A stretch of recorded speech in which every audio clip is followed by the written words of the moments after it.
I love living alone, but it took a family-filled, busy weekend to remind me again of the many wonderful benefits of solo living, but also the unexpected challenges, the very real risks it often hides. Now, this isn't a conversation where I recommend that everyone leave their partners and join the tribe of thriving independent soloists. Not at all, but the reality of my life is that I'm currently single, as many of you also may be, and as I've often said, we need to make the best of every phase and stage of our lives.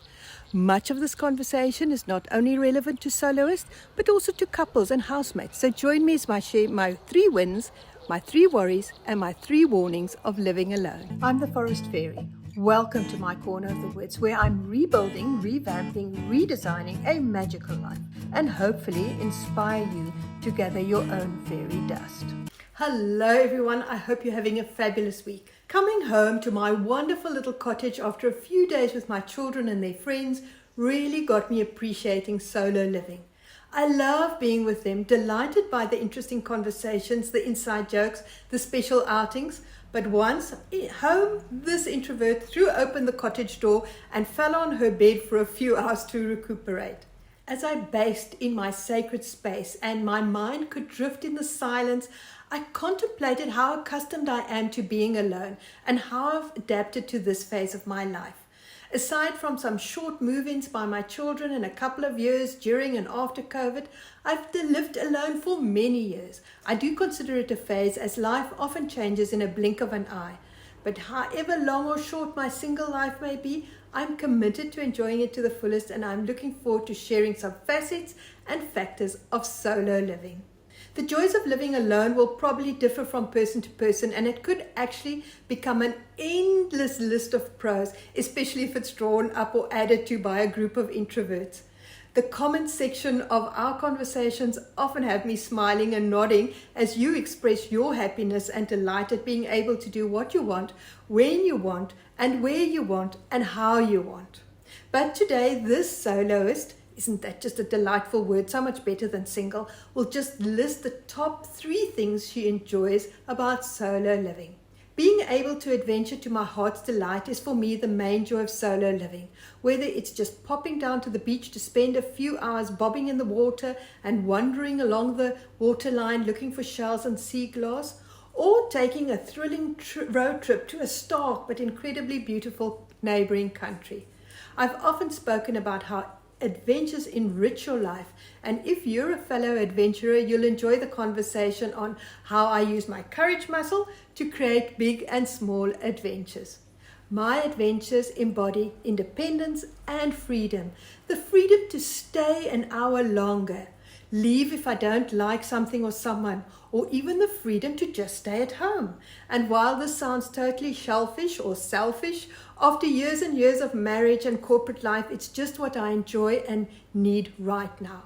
And of course, while adventuring is a vital part of my life, it's still only part of it. William Penn, English religious and social reformer and the founder of the province of Pennsylvania in the late 1600s, said time is what we want the most, but what we use the worst. We all have the same amount of time each day, but being solo has made more time available to me. And with that, the responsibility of using it wisely, as Penn infers. This availability made me slightly anxious in the first year after being retrenched and trying to find my feet again. I constantly felt I should be doing something or more, but never quite sure what. Then I read The 5 a.m. Club by Robin Sharma, and it blew my mind. I like structure, not because I'm a left brain, but because I'm right-brained, and a routine and habits not only keep me on the straight and narrow, but also ensure that I'm balanced. By slotting my to-do list into blocks of time, I can forget about the tasks with the secure knowledge that they'll be attended to. The evenings are for relaxing, but by then I feel I've accomplished enough and have earned the rest. I'm mindful that this available time can change or disappear as life takes its twists and turns, and I need to use it wisely while I have it. My third joy of solo living is the absolute peace and quiet it brings. Although I love loud music in my car, my home is filled with silence. Is there such a thing? I do occasionally enjoy peaceful music that fills the room with sound, that almost drifts like incense into all the corners. I also do this with the early morning fresh breezes and where possible sunlight, letting them reach everywhere. So although it's quiet, nothing is stagnant and no corners are left unattended. And yes, you've guessed it right, it's a very small home. The first couple of years of solo living were really tough, going from a family of 4 to an empty house, moving back to the city and starting a new job. But I knew it would be, and a lot of the challenges I could handle because I expected them. It was the unexpected challenges that got me either leveling up my skills or growing within. Being in the comms industry, I was always tech savvy to a certain point. I'm talking computer skills, definitely not TV or printer smart. But unexpectedly, when I was suddenly single, my computer and internet skills grew exponentially, mainly because I then had a permanent Wi-Fi and lots more time on my fingers, so to speak. A whole new world opened up and I was able to connect with people, concepts and views that blew my mind and guided me into the belief systems that I now hold, helped me process my trauma and inspired me to show up authentically. And then there was the practical side. Everything that had previously been done or shared by my partner now landed squarely in my lap. Whether it was stuff like insurance and investments, or ensuring the car was washed and serviced regularly, or listening to a child's heartache and advising them on life decisions, or just picking up the dog's poop. Everything fell to me, and I began consulting the experts, many of them online. If a bathroom sink needed to be unblocked, I Googled how to do it. If I needed guidance on an affordable and reliable car, I scoured the web for reviews, and so on and so on. And I know one shouldn't believe, watch, or practice everything that's out there on the web, heaven forbid, but it could just be the place where you can begin empowering yourself, whether it's on how to update your makeup routine or how to bake a fabulous cake. It's all out there somewhere. I'm going to be very honest about this challenge. As the years went by, I became very comfortable with being a soloist.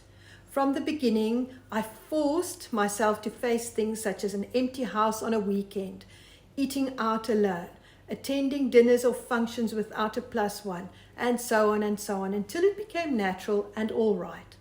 But what I've realized these past years is that although I'm comfortable with being a soloist and happy, there's a longing so deep that it's hardly noticeable to have a partner again. I've never been someone who has drawn the line in the sand with a never again, because I would like to again. I would like to love and be loved again, laugh, touch, and share inside jokes again. Do you perhaps also feel this way, or is it just me? Now, this doesn't mean I'll be unhappy forever if it never happens for me again, but it is an unexpected challenge that seems to bubble up every now and again. We all know that music is the food of love, but I recently read that music is the rhythm of the soul. And if that's true, my soul loves calm, Arabic, Eastern-influenced music, stuff that is haunting yet not sad. But it wasn't always so. I was in a partnership for a very long time, and then I wasn't. But suddenly didn't know what music I liked. I had got so used to listening to what my husband liked, and although I didn't hate it, it wasn't me. Now for you, this may have been the color scheme of the house, or the types of food you prepared, or even how you raised your children. Suddenly you have to find your own way, your own style, yourself. Let me know in the comments below what it was for you. So the unexpected challenges I handled with a typical gung-ho positive attitude. But in hindsight, I realized that it's the dangers that lurk behind the literal and figurative door that are the ones to watch. Living alone means there's no one to tell you you've put in enough hours of work already, or that you're neglecting your physical health by spending so much time on Netflix, or that you need to drink and eat less. All the things that I used to fill the empty void that the people who had gone from my home had left. I worked so much that I was totally exhausted. You know, the tired that doesn't go away with just a night's good sleep or a weekend away? And of course, the trauma and the work stress all raised my stress levels and my cortisol to dizzy heights and expanded my middle to new frontiers. Do you recognize this? Balance, balance, balance. A solo life requires extra attention to balance, balancing of work, purpose, social activities, health and fitness, and fun. And balance ties in very neatly with the next danger, neglecting your health. And here I'm talking about all facets of our health: physical, mental, emotional, and spiritual. Living alone means that you sometimes put on a brave and smiley face for the rest of the world. Behind that door, and the danger is that you may only recognize that you're in trouble when the scale shows a very scary number, or you're not motivated to go for the walk or even get out of bed, or you cry for days uncontrollably when Jack dies in the Titanic. I urge you, I plead with you to talk with someone or get help from a professional or expert if you even remotely suspect that all is not well with you. Nip it in the bud as soon as possible. Life is too short, and I know I wasted many years unaware and ignoring my symptoms. This one is about the real danger. South Africans generally have a buzzing safety radar, but we all need to be aware of our safety and security wherever in the world we are. Don't be casual about your safety. Make sure your home security is on par with what is necessary. I recently had a Ring camera installed after some solar lights were stolen, and I've added an extra night light to the property. But it's not only about the nights or at home. Don't be paranoid, but make sure you're safe during the day as well, wherever your life takes you, whether it's to the corner supermarket or to traveling Italy. As a soloist, put a few security connections in place. A daily message to your kids in the mornings, a pin if you're traveling in unknown areas, or connect to the local security app. Whatever works for you and where you are. So there you have it. The wins, the worries, and the warnings that my solo living have taught me. Whether you are single or not, I hope this conversation got you thinking about the things you or your single friends may be facing, or that you might face sometime in your life. If you enjoyed this conversation, maybe you'll like the one on second career. Budding dark comedy author spills her secrets. It's about a soloist, like many of us, who intentionally is following her passion. Wishing you a week filled with love and laughter, whether you're a soloist or part of a couple, and of course, sprinklings of fairy dust. Until next time, goodbye.